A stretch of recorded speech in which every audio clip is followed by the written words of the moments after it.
Women with breast implants are getting more than a bigger bra size. Some of them are getting sick. They're getting really sick. And we're about to find out more about something called breast implant illness. And this is Chick2Chick.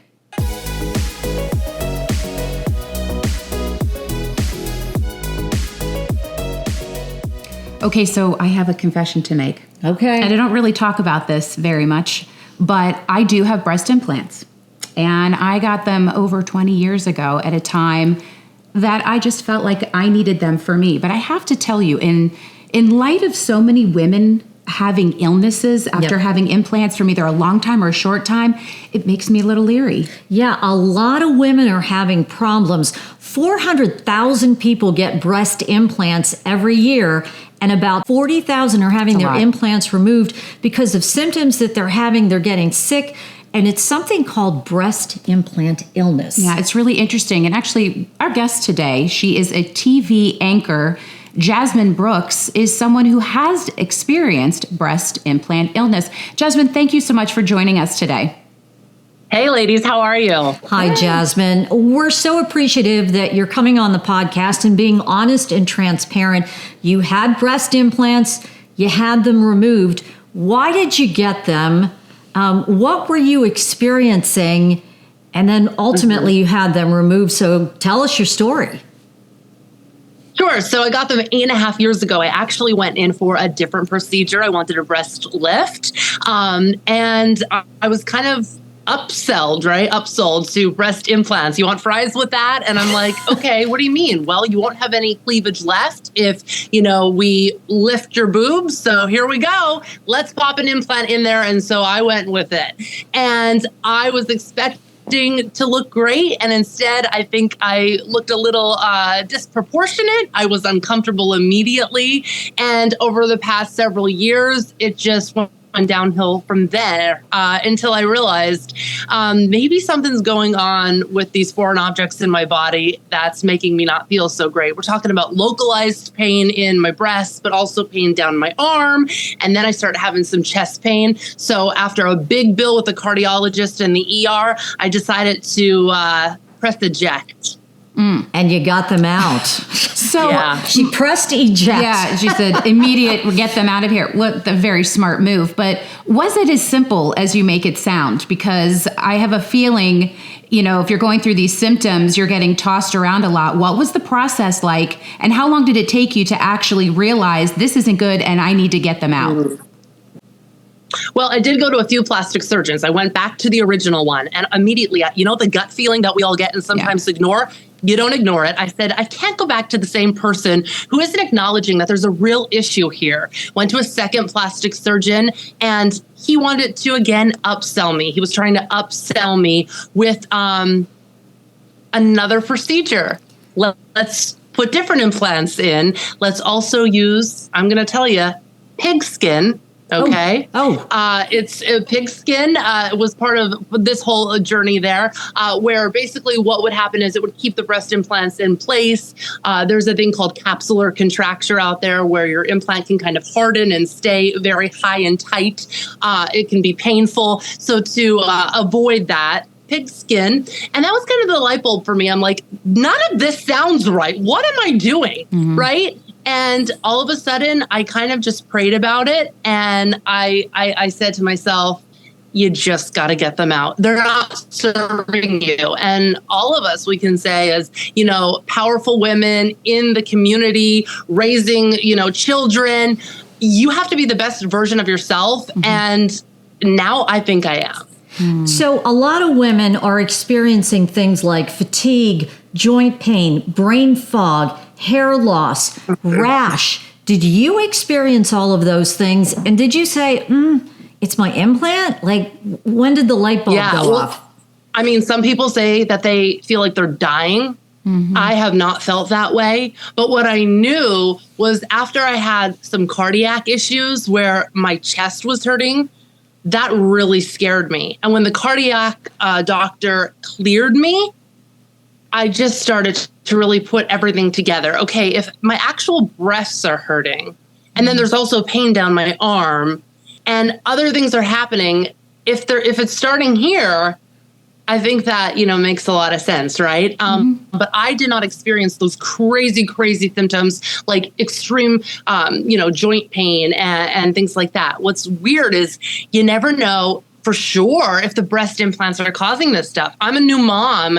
2 and 4, my kids are. But extreme fatigue, yeah, right? And also brain fog all the time. So maybe some things are related, maybe not. But when it's localized pain, they got to go.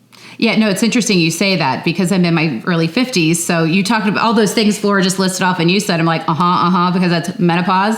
But going back to having them removed, as I stated, I have them still in and I've thought about it. And so in the process of having them removed, you talked about this encapsulation. I know you're not a doctor, but having been through the procedure and talked to the surgeon, tell me about that removal process and if there's anything left behind.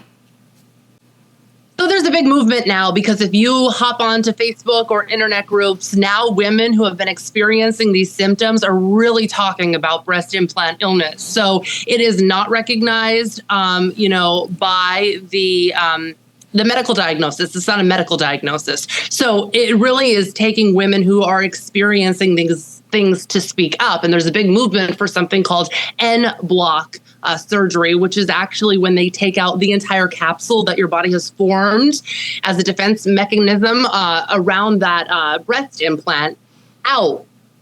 And it's a whole thing. So a lot of women want the whole capsule taken out because they say that's where the cancer, if you were to get cancer, could start and form. So I talked to my doctor about this and he explained to me the risks of that, the benefits of it. And ultimately, he said he wasn't going to take it all out, all of that capsule, unless my implant was ruptured. My implant wasn't ruptured.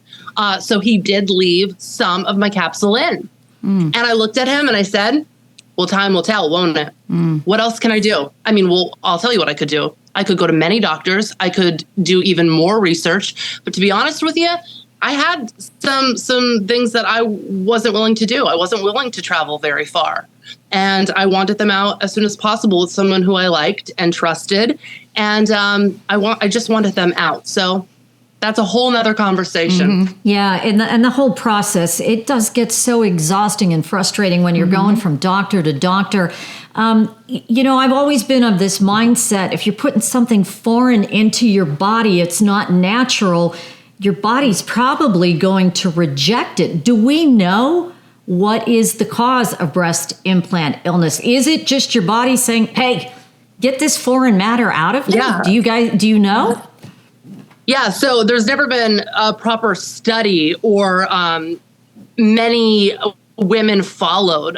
Is it immune response? That's the question that we're asking. But Robin Tout is a household name in the explant world. She works with the FDA to get things done as an advocate for women. And so she really wants people to be followed. You get implants, let's get you on a register, let's follow your journey, let's figure out how you end up. And so she was able to do that, but let me show you the numbers. 106,000 women have been followed since 2019 on a registry where their doctor is registering them to follow their journey. And 2 million women since 2019, have had breast implants. So do the math there. What do you say to women? And by the way, there are some that are in their 40s that are getting breast implants. It's not just young. So what do you say to women who are thinking about doing this, knowing what you went through? That you're going to be back in the doctor's office later. So this is not a one and done thing. You might want to replace them in 10 years, or you might unfortunately have a rupture or something wrong with them. All kinds of things. But please don't think that you saved up and now you're ready to go and that's it, because it's not it. And you're putting a lot more responsibility on yourself. You need to get them checked regularly and make sure that everything's okay. And I would also say that, especially the young women, because that's who I need to talk to, right? Like people that I can maybe hopefully influence in a positive way. If you didn't have kids yet, right? If you are young, just trust me that you're going to evolve to your true self when you get a little older. You're always evolving. And these implants might not serve you like you think they will. So they didn't serve me. Why did you get them done? Why did you? I mean, I guess in the end, I said yes because I wanted to look what I thought was considered the best. I'm very tall. I'm very shapely. I do have, hips and I'm not a twig, so I felt that if my breasts were filled, that it would make my shape nicer. My stomach would look thinner. And now I just wanted, it was vanity, right? Can we cut to the chase here and say it was vanity? What you're saying? To Jasmine's point, that's why women do it. I mean, right. Just because I already put my story out there, mine was a little different because I had my children and my nursing deflated what I had, and I just wanted it back. Like I just wanted it back. Yeah. But I think it's just it's tough because there are women who've had success with them, and they're told that it's fine and everything is great. But you telling your story, sharing your symptoms and things like that, for any woman who's just poo-pooing all of these things for the reasons that you mentioned as a young mom, this is why women need to know. Okay, so you did it. Maybe it wasn't some huge fatal mistake and error, but now you know that it's time for you to do something about it, and don't just let them sit there. Right, absolutely. And, maybe then my brain told me that is what beauty is. Yeah. But having them out, I've never felt more beautiful and confident. And that is what I hope other people can take from this. Mm-hmm. Embrace what you have. Absolutely. Whatever makes you quirky, dorky, weird, unique, you have a big nose. Yes. Yep. Yes. A feature on you is different. Preach. That is you. Rock That's it. why we love you. Preach. That's why someone's going to love you. Preach. You used the word explant. It's interesting because you get them in and it's an implant. You get them out and it's an explant. Mm-hmm. You've had yours explanted. How do you feel now? You had all those symptoms before. How do you feel? I feel really good. I'm energized. I'm excited. I feel comfortable. No more arm pain, no more chest pain, no more localized pain. I feel really good. So I'm very happy with my decision. And I need to tell women that if you're going for implants, explants, whatever, go to more than one doctor. And if you can, go to more than two. Go to as many as you can. And you will be mesmerized at just all the different opinions and advice you get. And it will click. When you have the gut feeling, go with the gut feeling, question them, take your questions, because this is all a money-making business. Mm-hmm. And, it's tough sometimes to find the doctor that works for you. Yeah, that's great advice. Really great advice. And thank you for being so candid, because that's what we need. We need women to talk about it. Jasmine, do you well, you know what? After I started sharing my story, I swear people come up to me in Sephora when I'm getting makeup or at the grocery store. Yeah. A lot more women have breast implants than we even know. Yeah, I know. Yeah. Well, it's a great story, great message, and thanks for coming on the podcast. Thanks, Jasmine. Thank you, guys. See ya. Bye. I'm so glad that she's talking about this. Yeah. I'm so glad that she's being honest and transparent. She's in a very, very high profile job. Right. And that is a tough thing to do as a television news anchor, to go out and put your story out there and say, I have implants and I got rid of them. Kudos to her. I totally agree. I totally agree. And it's those mouthpieces that help the women who aren't sure what to do.